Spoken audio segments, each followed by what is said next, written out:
नमस्कार। कक्षा 10 को अंतिम कविता उत्सर्ग लक्खीदेवी सुन्दास कवयित्री लक्खीदेवी सुन्दास को उत्सर्ग हामी पढ्न अग्रसर छौँ। पहिला हामी लक्खीदेवी सुन्दास को परिचय का दुई चार पंक्तिहरू दुई चार हरफहरू पढौँ। डाक्टर लक्खीदेवी सुन्दास को जन्म 17 मार्च 1934 को दिन कलकत्तामा भएको हो। नेपाली अनि दर्शन शास्त्रमा स्नातकोत्तर गरेकी डाक्टर लक्खीदेवी सुन्दासले नेपाली कविताको विकासमा दार्जिलिङका कविताको योगदान शीर्षकमा शोधपत्र प्रस्तुत गरी त्रिभुवन विश्वविद्यालय काठमाडौँ नेपालबाट विद्यावारिधि उपाधि हासिल गरिन्। नेपाली साहित्यमा शोध प्रस्तुत गरी पीएचडी हासिल गर्ने उनी हाम्रा प्रथम नारी हुन्। सन् 1946 सालदेखि साहित्य लेखनमा लागि परेकी डाक्टर सुन्दासको दीपक शीर्षक कविता प्रथम प्रकाशित रचना हो। उनका रचनाहरू दीपक, कमल, चन्द्रमा, गोर्खा, हाम्रो कथा, भारती आदिमा प्रकाशित भए। उनका प्रकाशित कृतिहरू आहत अनुभूति, सम्भावित अर्थ, समर्पित एकान्त, समय र समीक्षणा हुन्। उनले सम्पादना गरेका पत्रिका जर्नलहरू अकादमी निबन्धावली, सम्मेलन कविता सङ्ग्रह, सम्मेलन कथा सङ्ग्रह, शिवकुमार राईका 7 कथा, गुमान सिंह चामलिङका कविता, विवेचन, अकादमी जर्नल आदि हुन्।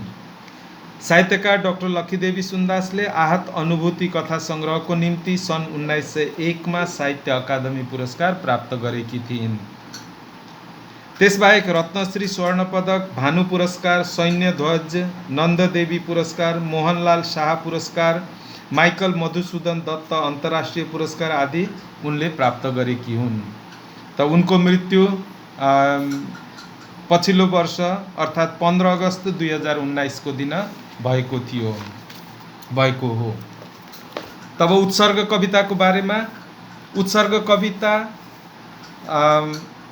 हाम्रो देशका वीर सैनिकहरूलाई समर्पण गरिएको कविता हो। वीर सैनिकहरूको बारेमा लेखिएको कविता हो।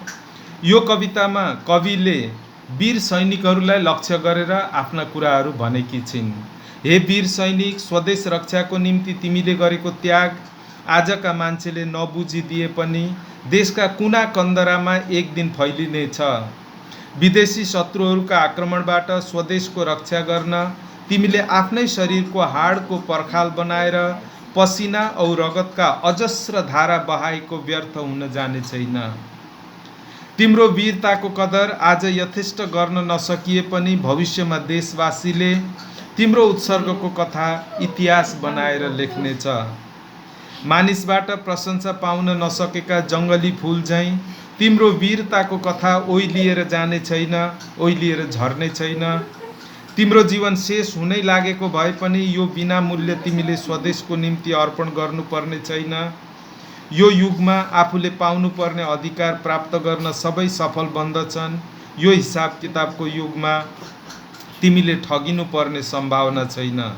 तिम्रो वीरताको वर्णन कसैले लुकेर लेखे झैँ एकैचोटि देशवासीमाझ प्रचार हुनेछ, तसर्थ तिमी शत्रुसँग आफ्नै निराशाहरूद्वारा पराजित भएर नबस, नभाग। सिपाही हुन पाउनु ठुलो उपलब्धि हो। जीवित रहिन्जेल उपाधि र तकमाले सुशोभित हुन पाउने र मृत्यु पश्चात पनि शहीदमा गन्ती हुन पाउनु अति सौभाग्यको कुरा हो। तिम्रो मृत्यु कहिल्यै हुने छैन। तिम्रो कृति अजर, अमर र हिमाल जस्तै अडिग पनि छ।